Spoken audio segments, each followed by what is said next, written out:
still watching VOP this morning, and now to the next topic we have for the day.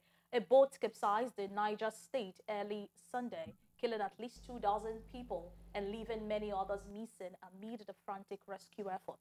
The victims, mostly women and children, drowned while traveling on a wooden boat in a village called Mokwa district. The boat was carrying more than 100 passengers, and according to Zainab Suleiman, head of Nigeria's National Emergency Management Agency in the state, suggesting that the death toll could be much higher as local divers searched for survivors. So far, 24 bodies have been recovered and 30 more rescued. Still with us is Nick Agule as well as John Akerele, who are, of course, both social commentators. So, John Akerele, boat disaster, are common in remote communities, especially in north-central Nigeria, such as Kaduna, Kwara, and now Niger, So, these are places where locally made vessels are commonly used for transport. What can you say about this, and what do you think can be done about it? It's a symptom of a failed government. Like I usually say to you on this forum, that when it comes to development, mention those areas as the interiors. When it comes to election time, posters get to those interiors. If posters can get to those interiors, government presence also needs to get to those interiors. So what do we need to do? You know that there are some areas that are riverine areas. What the government should do, without anybody telling you, is that you should have waterways authority in place. You should have every boat rider should be regulated by the government. If you're using wooden boats, you're using a fly boat, you're using a yacht, whatever you're using, that should be regulated by the government. And one of these things is that for you to be an operator on that waterways, you must have good life jackets for all of your passengers. These are things that must be in check, and that is why I said it's a symptom of a failed government. Okay? If the government are being responsive, you should have every person, every boat operator needs to be accredited by the government. You need to have their details, their database, the number of people their boats can carry, how many boats they have in their custody. Before you can, clean them up and say, okay, these are our registered boat operators, along as far as this water is concerned. So if they have a 20 people kind of, or boat, and let them be a monitoring unit. Any boat operator that takes above his own capacity, his license will be revoked all through the year. And that's why I say to you that it's as a failed thing. Most people know that Nigeria is a failed state, and that's why they exploit those loopholes. And they now rely on the point that is due to poverty, due to unemployment. This is how we are feeling ourselves. I say no to that. You are feeling of negligence and greed. You have killed future generations. You have killed mothers that have to give advice to these younger ones. You have killed younger ones who have bright futures ahead of them, even in the trenches. And so, as I said, it's a failed government. So what the government should do is that there is a local government that is attached to that waterways. There is a local government in that riverine area, Joy and Moses. Can this government rise up to being responsible just for once? Just for once. Let's have a responsible government. I want the people to know that this government is awoken. I'm sure every madman in that region will come back to their senses. Right. It's only a madman that knows that a boat can take 20 people and bring 40 people. That is great. And that is because he knew that there was no governmental presence in check for that. And for us to avoid that, the government must come in and be at every nooks and cranny of the country and every operation. So if you're having 40 essays, can you reduce some of these essays and put them to local governments where they have real work to do? And they can go to the terminal morning till night. And that's the real work. Mentioning that every boat that is going to move from one point to another point is checked. The number of people are counted, they are on life jackets, and they have a good fare. If that, we know that we have a government operative who will always be here in the morning from 8 a.m. to check the number of people that, that apply on these waterways and see the capacity of the boat. Okay, it's 20. Then 20 people goes and then move. And if there's any issue that comes apart from that, maybe there's a breakdown or there's a shipwreck, you are sure that the rate of the fatality that will be caused will be reduced. The rate of death will be reduced. Why? Because people now have life jackets. I can sustain them till the rescue operatives come to their rescue. And we can save lives by doing so. So these are things we must check. Some people have looked at that the government have failed, and they're exploring loopholes. So this government should wake up to its responsibility and know that there's a lot on the table to be done. Right, those people should have consequences for their actions. These people they are killers, and they should face the wrath of the law for killing those people due to negligence. All right, John. Thank you very much for your take there. We had on our screen just a while ago boats, some of them passenger boats, of course. The other one I saw there, some of the passengers had life jackets on, but yes, this one. But the boat itself didn't look like it was fit to even be on the waters. Anyway, let's I'm going to come to you now, Nick. I'm going to quote the president of the Center for Marine Surveyors, Nigeria, a statement he made some time back, taken from one of the dailies. I'm going to quote this one. His name is Akin Olaniyan. He's the president, CMSN, the Center for Marine Surveyors, Nigeria. Now, he stated that safety and regulatory agencies in the maritime sector are responsible for the frequent boat accidents in the country. In his own words now, he said, they have become more focused on revenue generation than safety standards.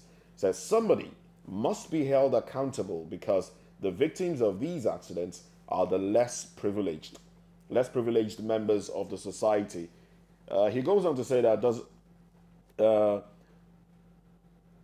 this make their lives worthless? If it were an aviation accident,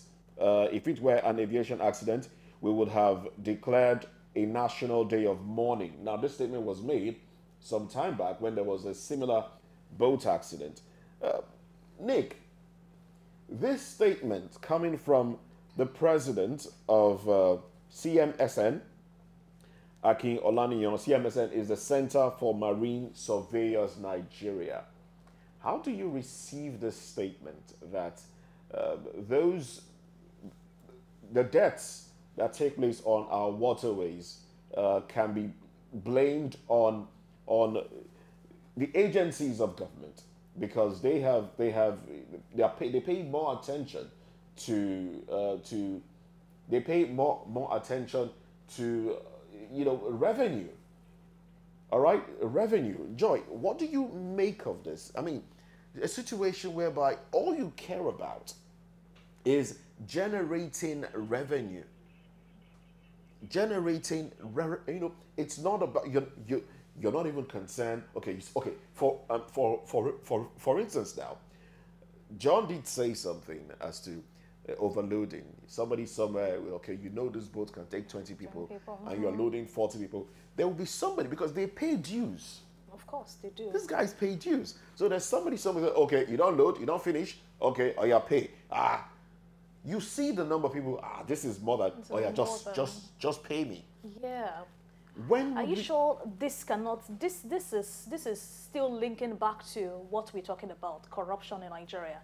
Everybody looking to, get the extra 1 naira, 2 naira here and there, just to make ends.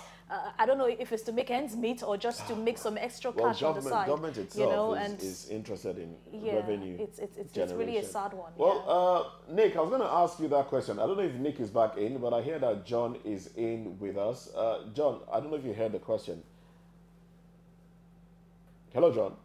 And that is what I was saying to you. Oh, yes. We have a problem, a systemic problem in this country, Nigeria. Now, if we celebrate money as to morality, that is where we started from.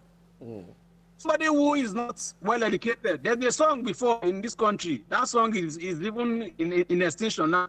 Bàtà adu kókó ka tí n bá kàwé mi, Oh bàtà yes. mi á kókó ka tí n bá kàwé mi, bàtà mi á Yeah, wọ́ no, ṣẹrẹ give me nílẹ̀. something.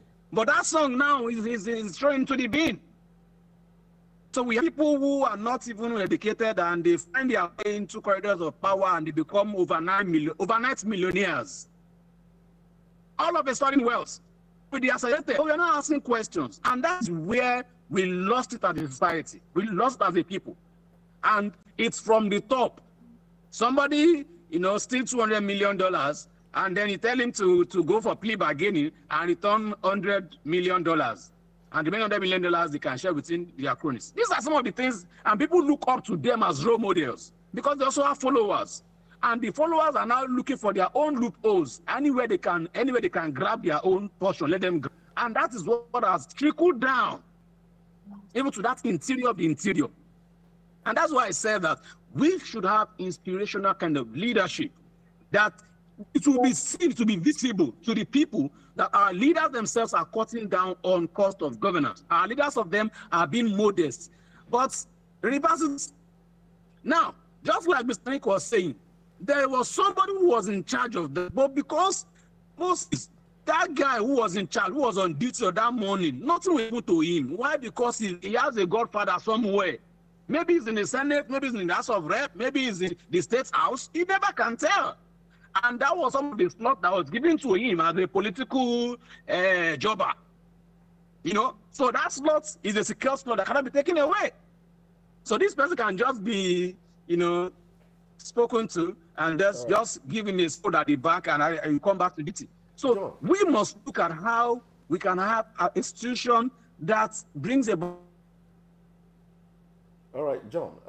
There's a question on my mind right now, John. This we see. We can blame the government enough. All right. I believe the people also have a role to play in this. When you see a situation whereby a boat is overloaded, a boat that should take maybe 20 people, you have 50 people on top of it. Why can people themselves just say, all right, why can people themselves just say, this is enough, this is enough? I mean, I can't board. For instance, Joy, remember the one that happened, was it last month or thereabout? Quara, I think. Yes, yeah, where they were coming back from a wedding at night.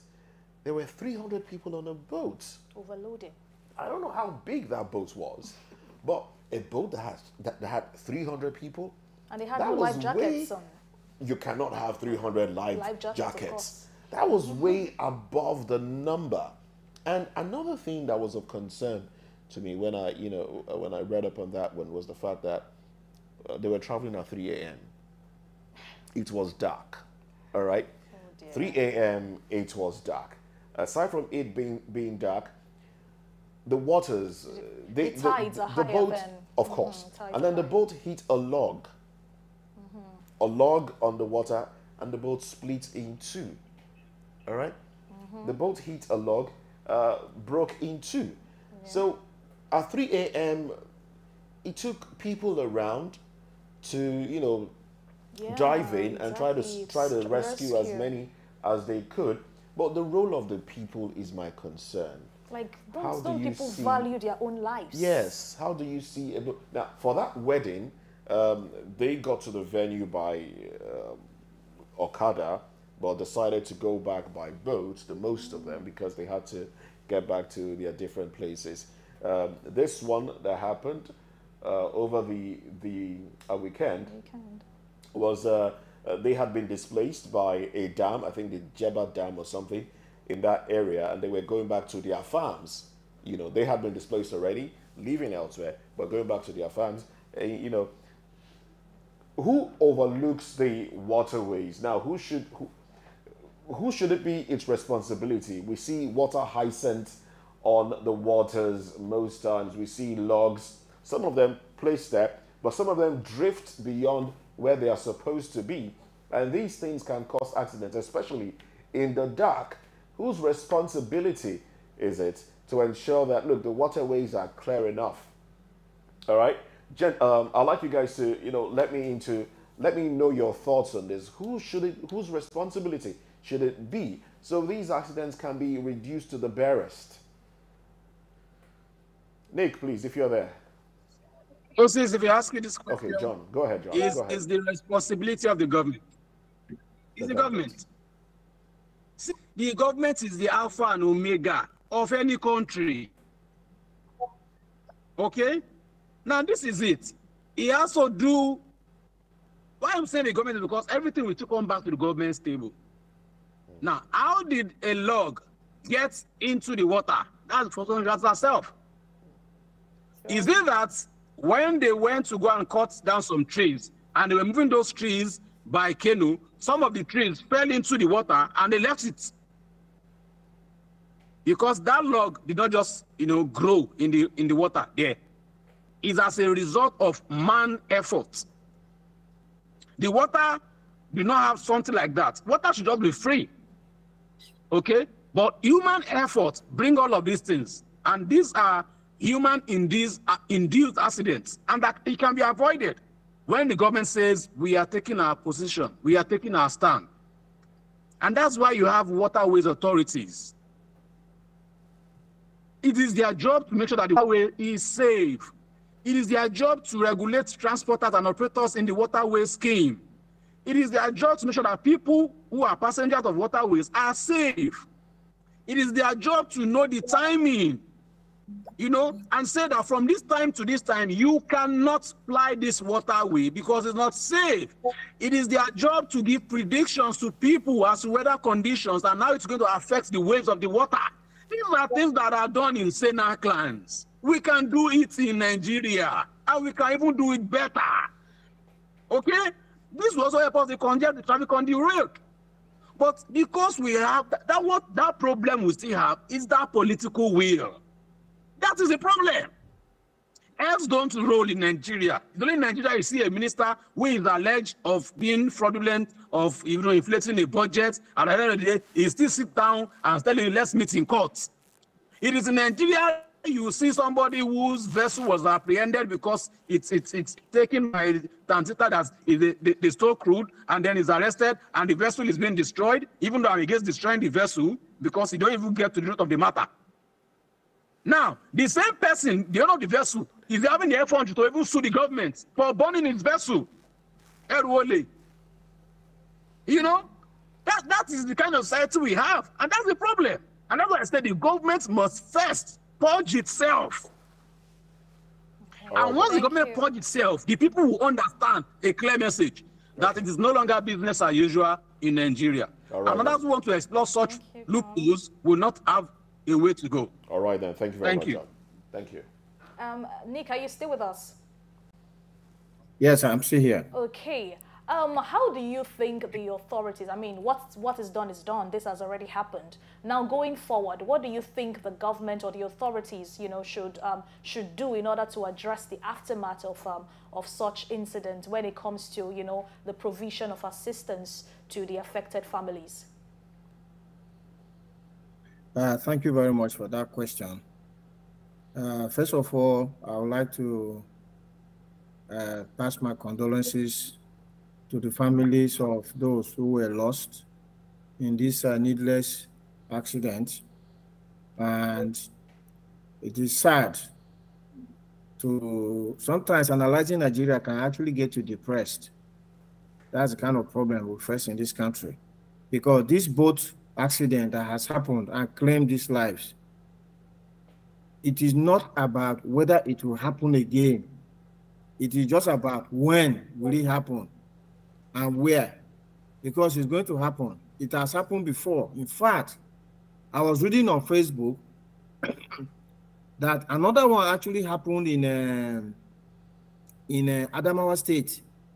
Apart from this Niger one, another one happened in Adamawa. So that one was not, it didn't make it to headline news because I saw a priest who was burying some members of his congregation that were lost in a boat mishap in Adamawa State. I think that one, there were 15 people who were lost in that one. So it's just a question of the next one. Where will it be and which date? It's not whether if it will happen, because they happen, and those who are responsible for fixing the lapses to stop it from happening again don't even see it as something has happened. You know, life has become so cheap in Nigeria that Nigerians are wasted, and nobody thinks that, oh, we need to put measures in place to prevent this kind of waste of human life to happen again. So it comes back to the same question, and I also agree with my co-panelist, John, that we have a government in Nigeria that is not doing their work. And you see, well, let me tell you one thing.